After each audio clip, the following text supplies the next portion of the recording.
Hello students, मैं आप सब लोगों का मिजो स्टडी वीडियो क्लासेस की इस वर्चुअल क्लास में स्वागत करता हूं। अगर ध्यान से देखा जाए तो बेसिकली जिस तरीके से हमारे इंग्लिश के पूरे लेक्चर्स का रिस्पांस हुआ, सो हमें फिर ये भी स्टूडेंट्स की तरफ से कमेंट्स आए कि क्यों ना हम एक आम बोलचाल की भाषा में भी लेक्चर्स को तैयार करें। तो उन चीज़ों को ध्यान में रखते हुए हम लोग ये एक नया वो लॉन्च कर रहे हैं, जिसमें हम कोशिश करेंगे कि हमारा पैटर्न वही रहेगा, बट हम मोर इंटरेक्टिव आपके साथ ज़्यादा इन्वॉल्व होने की कोशिश करेंगे। तो आज से हम यहाँ शुरू कर रहे हैं जो लेक्चर्स, वो बेसिकली आपकी जो काइनेमेटिक्स है उस पर बेस्ड होंगे। ठीक है, तो चलिए बच्चों शुरुआत करते हैं। सबसे पहले हम शुरू करते हैं काइनेमेटिक्स। ठीक है, आपका कक्षा 11 की जो फिज़िक्स की शुरुआत होती है बेसिकली वो यहीं से होती है। उससे पहले आप वेक्टर्स पढ़ते हो, आप उसमें कुछ मैथमेटिकल मेथड्स पढ़ते हो और फिर डायमेंशनल एनालिसिस की बात होती है। बट जो फिज़िक्स शुरू होती है, जो भौतिकी शास्त्र की शुरुआत होती है, वो यहाँ से होती है। अब ये काइनेमेटिक्स क्या है? अगर आप ध्यान से देखो पिछले सालों के क्वेश्चन पेपर उठा के, तो आपको पता चलेगा कि इसमें इस बेसिक कॉन्सेप्ट के ऊपर कई सारे क्वेश्चन पूछे जाते हैं। ठीक है, बहुत आसान टॉपिक है, लेकिन जो स्टूडेंट्स हैं जो प्रिपेयर करते हैं एग्जाम्स के लिए, वो इनमें गलतियां करते हैं। तो ये एक बेसिक बिल्डिंग ब्लॉक है आपकी तैयारी का, तो हम इसके ऊपर पूरा ध्यान देंगे। ठीक है, बहुत प्रॉपर वे में मैं चीज़ों को एक्सप्लेन करूंगा। ठीक, और हमेशा मैं इसमें एग्जाम्पल्स भी दूंगा आपको, जिससे कि आपको वो पर्टिकुलर कॉन्सेप्ट ढंग से समझ में आ सके। तो काइनेमेटिक्स को अगर हम ध्यान से देखें तो काइने का मतलब हो गया मोशन, चलना, चेंज होना, पोजीशन चेंज होना, और मेटिक्स का मतलब है वो साइंस जो इस चीज़ को गवर्न करेगी। सो काइनेमेटिक्स में हम अगर क्लासिफाई करें तो सबसे पहले जो हमें पढ़ना होता है वो है motion in line. Motion in line का मतलब यह हुआ कि हमारे पास कोई ऑब्जेक्ट है और वो एक सीधी रेखा में गति कर रहा है। ठीक, सीधी रेखा में ही गति को हम क्यों अभी शुरू करना चाहते हैं? क्योंकि जो काइनेमेटिक्स है वो किसके कारण से हो रही है, हम अभी उसके बारे में कोई बात नहीं करेंगे। फॉर एग्जाम्पल, अगर आप ध्यान से देखो तो कोई ना कोई बल होगा जो किसी न किसी तरीके से किसी वस्तु के ऊपर लगेगा और तब वो वस्तु जो है वो गतिमान होगी।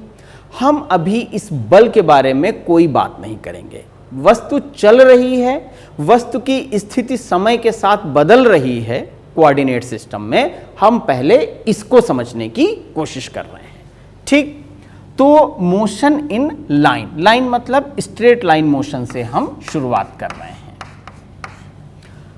तो बच्चों, पूरे काइनेमेटिक्स को अगर हम ढंग से समझना चाहते हैं तो कुछ पैरामीटर्स हैं, हम सबसे पहले उनकी बात करेंगे और उसके बाद कुछ बेसिक कॉन्सेप्ट्स की बात करेंगे, और इस तरीके से हम पूरी काइनेमेटिक्स को फिनिश करेंगे। तो सबसे पहले जो चीज आती है वो आती है रेस्ट और मोशन। अब रेस्ट या मोशन का जो मतलब है वो ये है कि क्या कोई वस्तु चल रही है या स्थिर अवस्था में है। अब फिजिक्स में जब हम बात शुरू करते हैं तो एक ही समय पर कोई भी वस्तु चल भी रही होगी और रुकी हुई भी होगी। थोड़ा सा कंफ्यूजन क्रिएट करने वाला स्टेटमेंट है। एक्चुअली इसको ऐसे समझने की कोशिश करते हैं। रेस्ट या मोशन, सबसे पहले इसे समझते हैं, फिर एक वस्तु रुकी भी है और चल भी रही है, ये दोनों ही बातें एक साथ कैसे संभव हैं उसको समझने की कोशिश करेंगे। ठीक, तो सबसे पहले बात करते हैं रेस्ट या मोशन। तो हम ध्यान से अगर देखें तो हम कह सकते हैं इफ पोजीशन, और यहां पे बेटा बात करेंगे हम लोग कोऑर्डिनेट्स की। If position coordinates of any object, मतलब अगर पोजीशन कोऑर्डिनेट किसी वस्तु के बदल रहे हैं समय के साथ, of any object changing with time, ठीक, इसका मतलब क्या हुआ? इसका मतलब यह हुआ कि मान लीजिए मेरे पास में Cartesian coordinate system X Y है। अब भाई हम जब रेस्ट या मोशन की बात बताने की कोशिश करेंगे तो हमें कोऑर्डिनेट सिस्टम तो चाहिए होगा। अब वो कोऑर्डिनेट सिस्टम हमने एक्स वाई ले लिया, ठीक। चलिए हम कहते हैं कि किसी समय पर कोई वस्तु बिंदु ए पर थी, ठीक। तो अगर मैं चाहूं तो बड़ी आसानी से इसके एक्स वाई कोऑर्डिनेट लिख सकता हूं। मान लीजिए ये x1 है और ये y1 है, ठीक।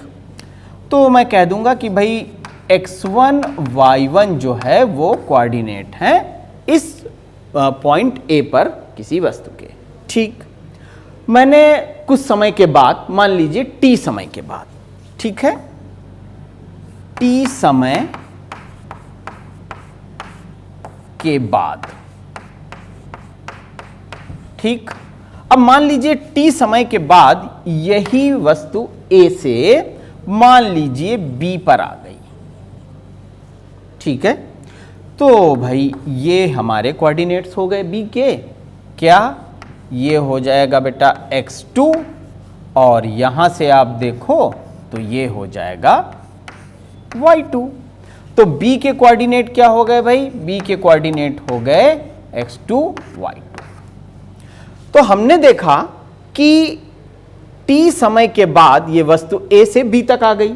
अब इसका जो पोजीशन वेक्टर जिसकी हम बात करते हैं, जो वेक्टर्स आपने पढ़े होंगे उसमें पोजीशन वेक्टर आपने पढ़ा, तो पहला पोजीशन वेक्टर मान लीजिए ये ओरिजिन है, तो ये OA हो गया, ठीक। और इस पोजीशन वेक्टर को मैं नाम दे देता हूं OA को R1, पोजीशन वेक्टर R1। और फिर दूसरा पोजीशन वेक्टर OB हो गया, तो OB को मैं नाम दे देता हूं R2, ठीक। अब एक बात तो स्पष्ट है इसको देखने से कि OA OB एक समान नहीं है, ठीक। तो जो ये पोजीशन चेंज हुई t समय में, तो मैं कह सकता हूं कि ये वस्तु मोशन में है, रेस्ट में नहीं है। रेस्ट में अगर होती तो ये t समय के बाद भी A पे ही रहनी चाहिए थी। तो अब मेरा ये पॉइंट जो है रेस्ट या मोशन, साधारण भाषा में हमने इसको समझा कि इसका मतलब क्या है, ठीक। यानी सिंपल तरीके से अगर हम कहें कि किसी वस्तु के पोजीशन कोऑर्डिनेट्स यानी एक्स वाई या वाई जेड समय के साथ बदल रहे हैं, तो वो वस्तु चलायमान है, चलने की अवस्था में है, ठीक। अब एक सेंटेंस, एक वाक्य जो मैंने शुरू में बोला था कि फिजिक्स में यह संभव है कि कोई वस्तु चल भी रही है और रुकी भी है। इट्स नॉट अ मैजिक, ये कोई जादू नहीं है, ये है क्या? आप एक चीज समझने की कोशिश करिए। मैंने यहां पे बात करी पोजीशन कोऑर्डिनेट्स, ठीक। आप सिर्फ इसी एक स्टेटमेंट पे फोकस करिएगा। मान लीजिए मैं एक बस में यात्रा कर रहा हूं, ठीक है। चालक बस को चला रहा है और मैं चालक के पीछे वाली सीट पे बैठा हूं। अगर समय के साथ आप देखो तो क्या मेरे और चालक के बीच की दूरी कभी कम ज्यादा होगी? नहीं होगी। यानी चालक के रेफरेंस में मेरे पोजीशन कोऑर्डिनेट वही रहने वाले हैं। तो चालक और मैं दोनों एक दूसरे के संदर्भ में रेस्ट की अवस्था में हैं, मतलब चल नहीं रहे हैं, क्योंकि हमारे पोजीशन कोऑर्डिनेट्स नहीं बदल रहे हैं। लेकिन अगर कोई व्यक्ति सड़क पे खड़ा है तो उसके लिए क्या होगा कि वो देखेगा कि बस की जो पोजीशन कोऑर्डिनेट्स हैं या बस के चालक के पोजीशन कोऑर्डिनेट हैं या आपके फिजिक्स के टीचर के जो पोजीशन कोऑर्डिनेट हैं बस में, वो समय के साथ उसके लिए बदल रहे हैं। पहले बस उसके सामने से निकल रही थी और बढ़ गई और बढ़ गई, चली गई। तो वो व्यक्ति जो जमीन पे खड़ा है, ग्राउंड पे खड़ा है, अर्थ पे है, वो कहेगा कि मेरे रेफरेंस में ये जो बस या बस का चालक या बस में बैठी जो सवारियां हैं वो आगे की तरफ जा रही हैं या किसी तरफ जा रही हैं, यानी इनके पोजीशन कोऑर्डिनेट बदल रहे हैं। तो आप देखो, आप सीधे सीधे ये नहीं कह सकते हो कि ये अगर ऑब्जेक्ट चल रहा है तो ये चल ही रहा है। आपको रेफरेंस फ्रेम भी समझाना होता है काइनेमेटिक्स में, ठीक, जिस रेफरेंस फ्रेम के कॉन्सेप्ट को हम अभी थोड़ी देर में एक्सप्लेन करेंगे, ठीक है। तो अब आपको यह चीज समझ में आ गई कि रेस्ट और मोशन क्या है, नंबर एक। नंबर दो, रेस्ट और मोशन किसी वस्तु के लिए एक ही समय पे किस तरीके से आप डिफाइन कर सकते हो, आप बता सकते हो। तो अब हमारा जो दूसरा संदर्भ आना चाहिए वो आना चाहिए रेफरेंस फ्रेम का, ठीक। तो मैं इन चीजों को थोड़ा सा हटा देता हूं यहां से और अब हम बात करेंगे रेफरेंस फ्रेम की। चलिए सबसे पहले रेफरेंस फ्रेम समझने की कोशिश करते हैं। तो मैं हेडिंग लिख देता हूं आपकी, रेफरेंस फ्रेम।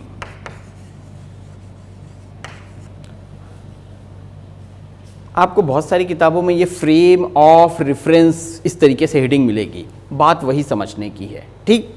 चलिए मान लीजिए मेरे पास एक कोऑर्डिनेट सिस्टम है x, y, z। चलिए मैं तीसरी एक्सिस z भी ले लेता हूं, कोई दिक्कत नहीं है।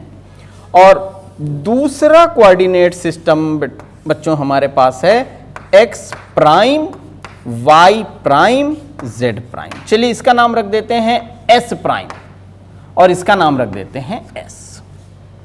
ये है क्या? चलिए ऐसे समझते हैं। मैं जमीन पे खड़ा हूं और आप मेरे सामने साइकिल पे जा रहे हो, तो आपके रेफरेंस फ्रेम को मैंने नाम दे दिया s प्राइम और अपने वाले को मैंने नाम दिया s, ठीक।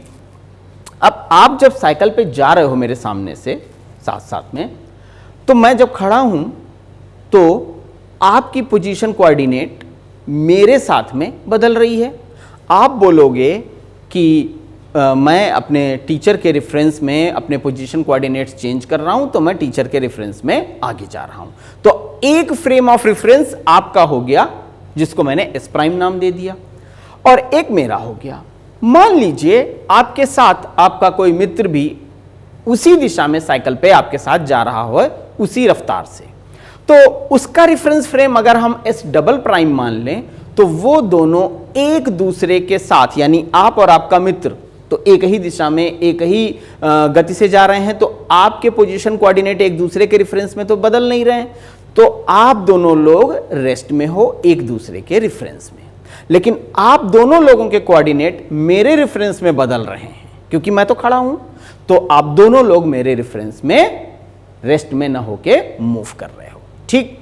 अब ये कॉन्सेप्ट बेटा क्वेश्चन सॉल्व करने में बहुत इंपॉर्टेंट होता है, हमेशा ध्यान रखिएगा। बहुत बारी हम जब बेसिक मैकेनिक्स में क्वेश्चन सॉल्व करेंगे, प्रॉब्लम सॉल्व करेंगे, तो ये कॉन्सेप्ट अगर हम कंसीडर करेंगे तो हमें बहुत ही आसानी के साथ प्रश्न का उत्तर मिल जाएगा, ठीक। कैसे? मैं आपको एक छोटे से एग्जाम्पल के साथ अभी बता भी देता हूँ और मुझे लगता है अब ये रेफरेंस फ्रेम या फ्रेम ऑफ रेफरेंस जो है वो आपको कुछ हद तक समझ में भी आ गया होगा। एक छोटा सा एग्जाम्पल देखते हैं। मैंने जैसे आपको बोला था ना कि मैं कोशिश करूंगा कि छोटे से छोटे कॉन्सेप्ट के ऊपर भी मैं एग्जाम्पल्स दूं। ये मेरे पास एक इंक्लाइन प्लेन है, ठीक, नत समतल जिसे बोलते हैं आप, 30 डिग्री का एंगल है मान लीजिए। इसके ऊपर मैंने एक ये ब्लॉक और रख दिया, ठीक। चलिए इसका नाम दे देते हैं P। और ये जो है ना व्हाइट कलर की लाइन, ये फिक्स है, ये मूव नहीं कर रहा है, ये समझ लीजिए एक पहाड़ की चोटी है।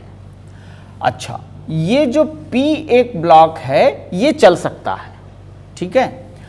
इसके ऊपर मैंने एक दूसरा ब्लॉक M मास का रख दिया, ठीक है। अब आप जरा ध्यान से सोचो कि रेफरेंस फ्रेम की इंपॉर्टेंस क्या है और कैसे बड़ी आसानी से आप क्वेश्चन सॉल्व कर सकते हो।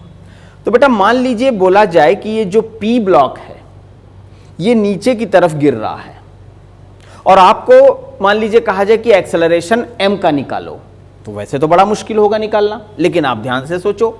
मान लीजिए मैं यहीं पर बैठा हूं इस ब्लॉक के ऊपर, ठीक, तो मैं और ब्लॉक एक दूसरे के रेफरेंस में रेस्ट में हैं।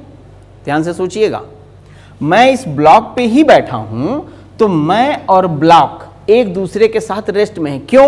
क्योंकि ब्लॉक के साथ मेरे पोजीशन कोऑर्डिनेट्स तो बदल नहीं रहे हैं, ब्लॉक और मैं जहां थे वहीं हैं। लेकिन मैं और ब्लॉक अगर ये नीचे गिर रहा है P, तो हम दोनों के कोऑर्डिनेट्स चेंज हो रहे हैं। तो अब दो सिस्टम यहां पे डिफाइन हो रहे हैं। एक सिस्टम कौन सा हुआ? M, और जो बंदा इसके ऊपर है वो दोनों एक दूसरे के रिस्पेक्ट में रेस्ट में हैं, लेकिन वो दोनों का रेफरेंस चेंज हो रहा है P के साथ। तो इस तरीके के जब आप परिकल्पना को लगाओगे तो जो कुछ सवाल ऐसे होंगे जो वैसे देखने में आपको बड़े मुश्किल लगेंगे, लेकिन इस तरीके से जब आप सोचोगे तब आपको पता लगेगा कि इनको सॉल्व करना इतना मुश्किल काम नहीं है। तो ये जो छोटी छोटी चीज़ें हैं फिजिक्स में, आप लोग आमतौर पे एक ही चीज़ बोलते हो कि फिजिक्स में चीज़ें तो समझ में आ जाती हैं बट न्यूमेरिकल्स नहीं बनते, वो इसीलिए नहीं बनते हैं।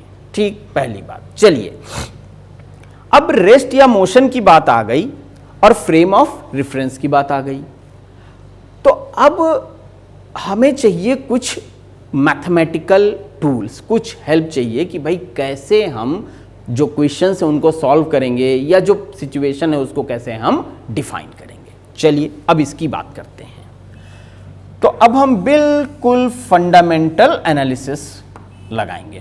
ठीक, पहली बात, काइनेमेटिक्स में हम उस बल, उस फोर्स के बारे में कोई डिस्कशन नहीं करेंगे जिसके कारण कोई वस्तु, कोई ऑब्जेक्ट चल रहा है। नंबर एक, ये सारी बात हम करेंगे जब हम पहुंचेंगे न्यूटन के गति विषयक नियमों में, यानी लॉज ऑफ मोशन में। ठीक, अभी कुछ हो रहा है, क्यों हो रहा है हमसे मतलब नहीं है, जो हो रहा है हम उसको समझने की कोशिश कर रहे हैं। चलिए, तो सबसे पहली बात, एक छोटा सा ब्लॉक मेरे पास है, मैं इस ब्लॉक की, इस वस्तु की, इस ऑब्जेक्ट की क्या डायमेंशन है, क्या शेप है, क्या मास है, कोई लेना देना नहीं है मुझे। ठीक, भूल जाइए। सबसे पहली चीज जो आप डिफाइन करोगे वो आप कहोगे कि भाई इसके पोजीशन कोऑर्डिनेट्स क्या हैं। तो भाई हमने कहा कि इसके पोजीशन कोऑर्डिनेट जो है, अगर ये ओरिजिन हम मान लें, इसको O मान लें, तो यहां से शुरुआत करेगा। चलिए ठीक है, T समय के बाद ये यहां पहुंच जाता है। ठीक, तो अगर आप ध्यान से देखो तो यहां पे टाइम कितना है भाई? यहां पे टाइम है T सेकेंड्स। अच्छा, अब ये जब यहां से यहां तक गया तो दो चीजें और आएंगी। वो क्या होंगी? वो एक तो होगा भाई डिस्प्लेसमेंट। अब ये बड़ा सिंपल सा डिफरेंस है, और वेक्टर्स में आपने इसको किया ही होगा, हमारे वीडियोस में भी ये चीज़ बताई गई है। ठीक है, तो आपको अगर ये चीज़ समझ में नहीं आती तो आप हमारे उन वीडियोस को देखो, उसमें आपको ये सारी चीज़ें बहुत ही साधारण तरीके से समझाई गई हैं जिससे आप उन्हें इजीली समझ सको। डिस्प्लेसमेंट होगा। अच्छा, जब डिस्प्लेसमेंट होगा तो भाई ये कुछ डिस्टेंस भी तो चल रहा है, तो डिस्टेंस भी होगी। अब जिन छात्रों को इस चीज़ की समझ है कि भाई डिस्प्लेसमेंट और डिस्टेंस अलग अलग चीज़ें हैं, है ना, आपको समझ है तो आप समझते हो कि ये दोनों चीज़ें अलग अलग हैं। अगर इसमें कोई कन्फ्यूज़न है तो मैं फिर से वही सजेशन दूंगा कि हमारे उन वीडियोस को एक बार ज़रूर देखो। ठीक, चलो, जब ये यहाँ से यहाँ तक गया तो इसमें कोई गति भी होगी। ठीक है जी, तो वेलोसिटी भी होगी। ओके, तो वेलोसिटी हो गई। बच्चों, आप जानते हो कि वेलोसिटी एक वेक्टर क्वांटिटी है, और वेक्टर क्वांटिटी का जो मैग्नीट्यूड होता है, ठीक, वो कहलाता है स्पीड। तो भाई वेलोसिटी है तो इसमें स्पीड भी होगी। चलिए, अब सबसे महत्वपूर्ण बात करते हैं। मान लीजिए इसकी गति यहां पर v थी, लेकिन यहां पर आने के बाद इसकी गति v प्राइम हो गई। ठीक, तो मैं अगर आपको ये बोलूं कि बच्चों v1 जो है वो v से ज्यादा है, तो आप कहोगे कि सर फिर इसमें एक एक्सेलरेशन भी है। बिल्कुल है, मैं कहाँ मना कर रहा हूँ। तो भाई हम अब एक्सेलरेशन को भी समझने की कोशिश करेंगे। तो बच्चों ये कुछ पैरामीटर्स हैं जिनको हम समझ के एक्सप्लेन करके काइनेमेटिक्स की बेसिक मूलभूत संकल्पनाओं को समझेंगे। टाइम हो गया, डिस्प्लेसमेंट हो गई, डिस्टेंस हो गई, वेलोसिटी हो गई, स्पीड हो गई, एक्सेलरेशन हो गया। अगर v1 अगर मान लीजिए ये v प्राइम, ये भी महत्वपूर्ण है, v प्राइम v से कम है तो ये कहीं ना कहीं रुकेगी जाके। इसका मतलब हो गया कि एक्सेलरेशन कम हो रहा है या अपोजिट डायरेक्शन में काम कर रहा है, विपरीत दिशा में लग रहा है, तब इसको एक्सेलरेशन न बोल के रिटार्डेशन कहते हैं। ठीक, उस हालत में हम इसे रिटार्डेशन बोलेंगे, जिसे हिंदी में मंदन कहा जाता है। एक्सेलरेशन को त्वरण और इसको मंदन। ठीक, तो ये वो बेसिक पैरामीटर्स हैं जिनको हम समझ के फिर क्वेश्चंस को सॉल्व करने की कोशिश करेंगे। चलिए अब आगे बढ़ते हैं और हम ये देखते हैं कि ऐसी कौन सी हमारे पास नियम हैं, इक्वेशंस हैं जिनसे हम काइनेमेटिक्स को समझ सकते हैं। क्योंकि एक सेंटेंस कहा जाता है, mathematics is the language of physics, यानी गणित जो है वो भौतिकी शास्त्र की भाषा है। तो जब तक हमारे पास भौतिक में, फिजिक्स में कुछ रूल्स, कुछ फॉर्मूले, कुछ इक्वेशंस नहीं होंगी, हम किसी चीज को एक्सप्लेन नहीं कर पाएंगे। ठीक, चलिए यहां बात करते हैं। तो इन्हें कहा जाता है इक्वेशंस ऑफ मोशन। अब सबसे अच्छी बात इसमें यह है कि आपके पास सिर्फ 3 इक्वेशंस हैं। ठीक, और इन्हीं 3 के सहारे हम पूरी काइनेमेटिक्स को समझने की कोशिश करते हैं। आप सभी लोगों ने 9th क्लास में भी इन इक्वेशंस को पढ़ा होगा। ठीक है, मैं मेंशन कर देता हूं एक रिवीजन के लिए। तो भाई पहली हमारी होती है v बराबर u प्लस AT। ठीक है, इसे हम कहते हैं पहली इक्वेशन। अब यहां पे बच्चों अगर ध्यान से देखें तो v जो है वो कहलाता है फाइनल वेलोसिटी, u जो है वो हमारी कहलाती है इनिशियल या प्रारंभिक गति, इनिशियल वेलोसिटी। ठीक है, फिर हमारा आता है a एक्सेलरेशन। अभी थोड़ी देर पहले हमने इसको डिस्कस किया। बच्चों अगर ये विपरीत दिशा में होगा तो ये निगेटिव साइन के साथ होगा और तब इसको हम रिटार्डेशन बोलेंगे। और t आपका जाना पहचाना टर्म है समय का। चलिए ये तो हुई पहली इक्वेशन। अच्छा, अब जरा दूसरी इक्वेशन पे चलें, लेकिन उससे पहले अगर आप ध्यान से देखो तो ये पहली इक्वेशन कह क्या रही है? ये कह रही है कि किसी भी वस्तु की प्रारंभिक गति और किसी समय के बाद की गति में क्या रिश्ता है, what is the relation between u and v. ठीक है, अब चूंकि यू और वी बदल रहा है समय के साथ, वी यू से ज्यादा है इस केस में, तो भाई हमारा एक्सेलरेशन भी होगा ही होगा। ठीक है, चलिए दूसरी इक्वेशन जो आप सब जानते हैं, s is equal to u t plus half AT square. बच्चों यहां पे सिर्फ एक ही नया टर्म आ रहा है s, ये क्या है? डिस्टेंस। ठीक, तो यहां पे अगर आप देखो तो प्रारंभिक गति इनिशियल वेलोसिटी u को गति के इसके जो डिस्टेंस है उसके साथ कैसे कोरिलेट किया जा रहा है। ठीक है, ये हमारी हो गई गति विषयक दूसरी इक्वेशन। फिर हमारे पास एक तीसरी इक्वेशन है जो कहती है v square is equal to u square plus twice as। ये हमारी तीसरी इक्वेशन है। ये क्या है? अगर समय हटाएं तब प्रारंभिक और अंतिम गति को जो इक्वेशन हमारी कोरिलेट कर रही है वो इस इक्वेशन के थ्रू हम बता रहे हैं। आपने 9th क्लास में इन इक्वेशंस का डेरिवेशंस किया था ग्राफिकल मेथड से, और यहाँ क्लास 11th में जब हम बात कर रहे हैं, अगर आप पास आउट स्टूडेंट हो और आप वीडियो देख रहे हो तो आपने ये डेरिवेशंस करी होंगी, और अगर आप 11th में पढ़ रहे हो और फिर आप ये वीडियो देख रहे हो तो मैं आपको ये बताऊंगा। ठीक है, जो लोग पास आउट हो चुके हैं 12th से वो भी इसे देखें, समझें, रिवाइज करें एक बार, क्योंकि कई बारी क्वेश्चन इक्वेशन को ड्राइव करने की बीच की अवस्था से भी पूछा जाता है। ठीक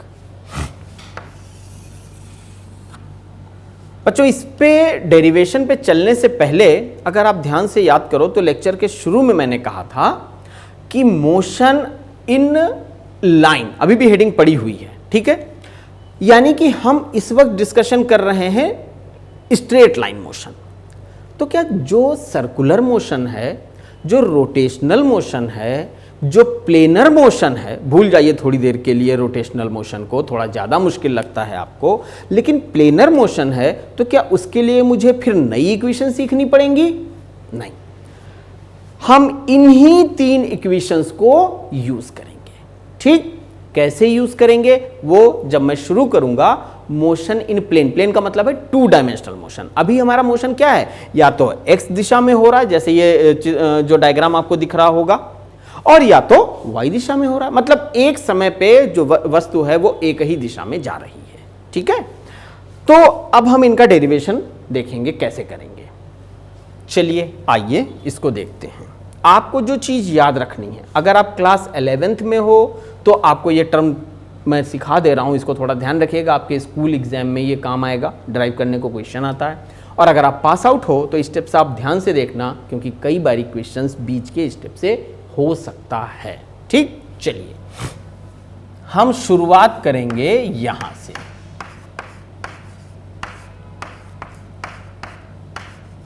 बेटा इसका मतलब ये हुआ कि ये वेलोसिटी हमारी वेक्टर क्वांटिटी है और एक्सेलरेशन हमारी वेक्टर क्वांटिटी है। ठीक, जब हम रिजल्ट ड्राइव करने चल रहे हैं तो अगर हम थोड़ी देर के लिए ये वेक्टर के साइन ना भी कंसीडर करें तो कोई दिक्कत नहीं है।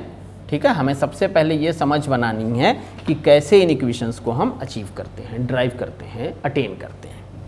ठीक है भाई, तो dv is equal to a dt मैंने कह दिया, कुछ नहीं किया, सिर्फ पक्षांतर किया बस। अब मैं इसको इंटीग्रेट कर रहा हूं। ठीक है, चलिए इसको मैंने इंटीग्रेट किया। मान लीजिए v1 v2 वेलोसिटी, हमारी शुरुआती प्रारंभिक जो गति थी वो v1 थी मान लीजिए, और बाद की t समय के पश्चात v2 हो गई। अच्छा, समय जो होगा उसकी शुरुआत हमेशा 0 से करते हैं। क्यों?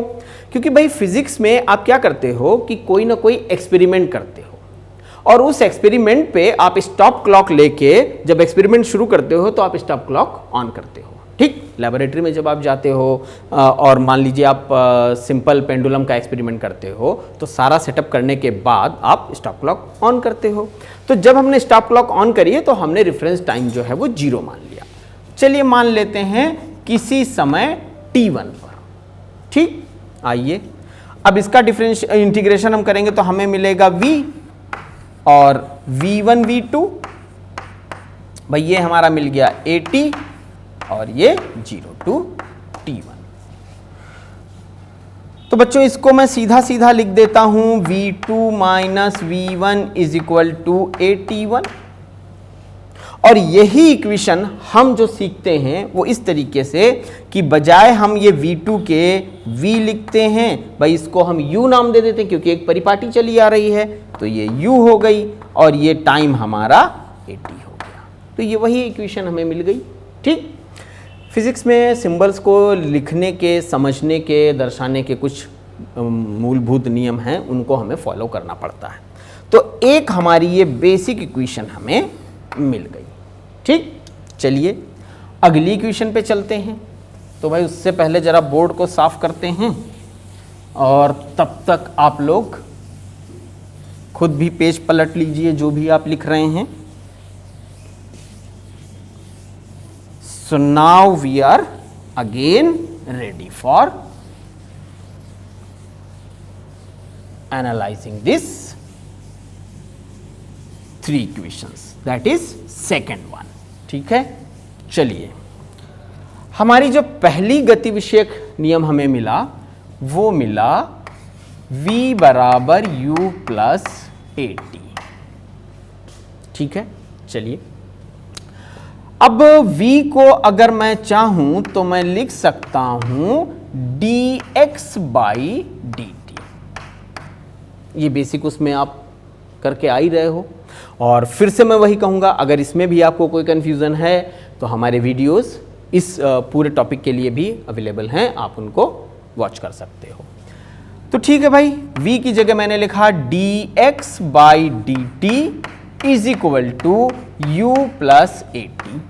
ठीक है जी, अगला टर्म बहुत आसान, एकदम simple, ut plus at dt।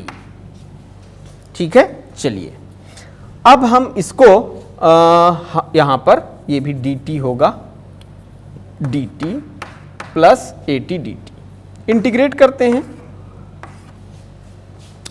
Time को हम वही 0 से t तक का लेंगे, और ये डिस्टेंस हम मान लीजिए x1 x2 ले लेते हैं।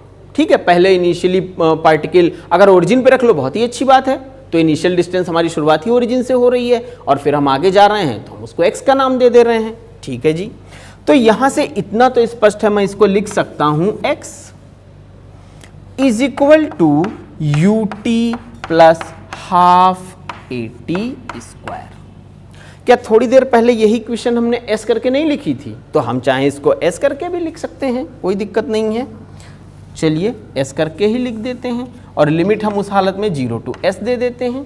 ठीक है, तो ये हो गया s is equal to ut plus half at square.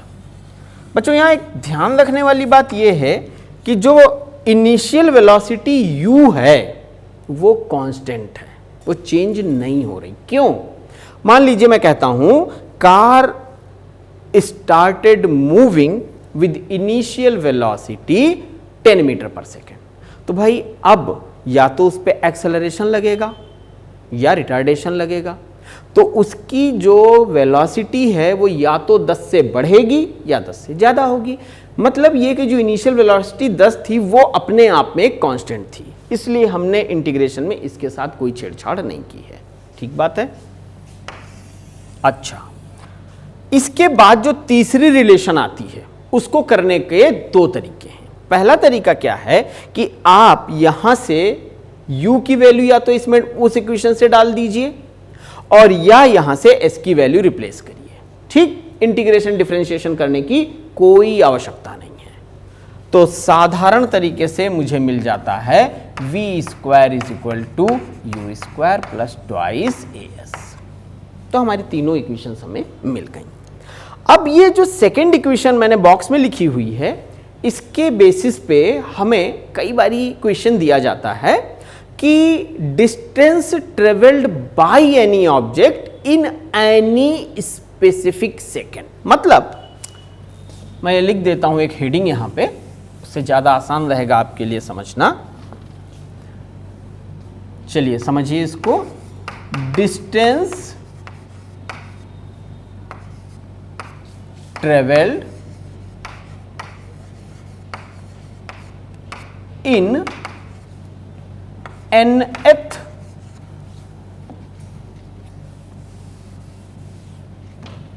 Second. ठीक है, चलिए इसका मतलब क्या हुआ ये समझने की कोशिश करते हैं। मान लीजिए एक कार एक्सेलरेशन a से एक्सेलरेट कर रही है। ठीक, तो क्या रेगुलर इंटरवल में यानी समान समय में वो समान दूरी तय करेगी? आंसर होगा नहीं। क्यों? क्योंकि वो एक्सेलरेट कर रही है, तो हर सेकंड उसकी वेलोसिटी जो है वो बढ़ रही है, तो समान समय में समान दूरी तो वो तय करने से रही। ठीक है, तो उसके लिए distance travel in nth second यानी किसी पर्टिकुलर समय में जो दूरी तय करेगी उसके बारे में जब हम बात करेंगे तो हम कहेंगे, सीधा फार्मूला अगर मैं लिखूं, मैं ये भी बता दूंगा वो आ कहां से रहा है। ठीक है, तो मैं लिखूंगा s nth। ठीक है,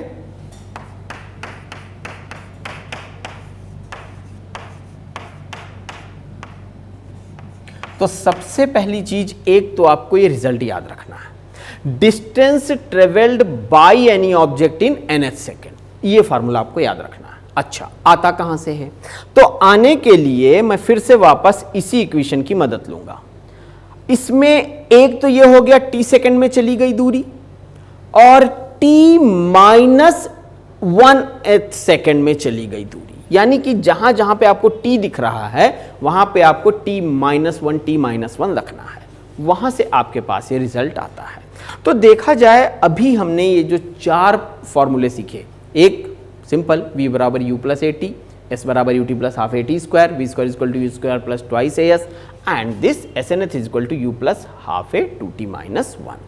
अब इन 4 रिजल्ट्स को मैं यूज करना शुरू करूंगा, ठीक है, और हम प्रॉब्लम्स लेंगे, हम फर्दर सिचुएशंस को डिस्कस करेंगे, ठीक है।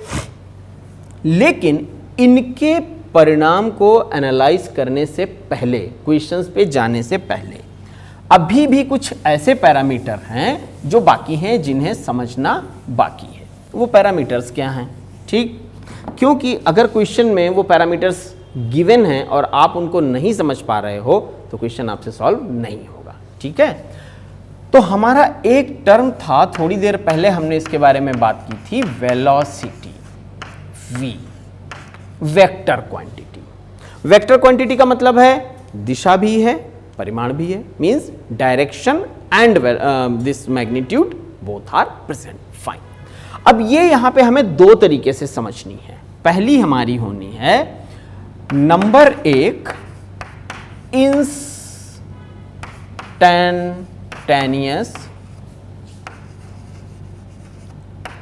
वेलोसिटी। इंस्टैंटेनियस वेलोसिटी, मैं नहीं लिख रहा हूं velocity. Number 2, average velocity. Average velocity, ठीक। अब इंस्टेंटेनियस वेलोसिटी क्या है, एवरेज वेलोसिटी क्या है, हमें यह समझना है, पहली चीज। दूसरा टर्म देखें तो थोड़ी देर पहले हमने एक्सेलरेशन की बात करी थी, ठीक। चलिए, अब एक्सेलरेशन में भी बिल्कुल इसी तरीके से हमें इंस्टेंटेनियस एक्सेलरेशन और एवरेज एक्सेलरेशन की बात करनी है। तो पहला हमारा हो गया इंस्टेंटेनियस एक्सेलरेशन और दूसरा हम सीखेंगे एवरेज एक्सेलरेशन, फाइन। अब बहुत बारी मैं बहुत सारे स्टूडेंट्स को देखता हूं, वो इन छोटे छोटे कॉन्सेप्ट्स में इतना कंफ्यूज रहते हैं कि बहुत साधारण से क्वेश्चन को वो एकदम गलत करते हैं, जबकि देखा जाए तो इन छोटी छोटी बातों को समझने से वो क्वेश्चन बहुत आराम से किए जा सकते हैं, ठीक। खैर, ये हम आने वाली वीडियोस में इसको एक्सप्लेन करेंगे, ठीक है। अभी हम इसको यहीं पे रोकेंगे और फिर जब आगे चलेंगे तो जो और वीडियोस फर्दर आपको मिलेंगे, there you will find the proper explanation of all these terms.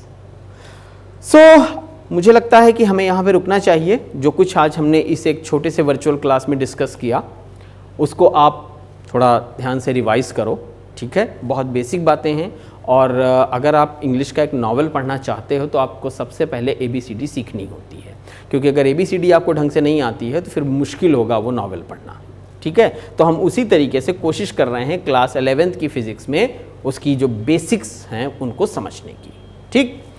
तो बच्चों, यहाँ से हम थोड़ा रुकेंगे, जल्दी ही मैं वापस आऊँगा एक नए वीडियो के साथ जिसमें हम कुछ नए कॉन्सेप्ट डिस्कस करेंगे। तब तक आप अपना ध्यान रखें, रिवाइज करते रहें। धन्यवाद।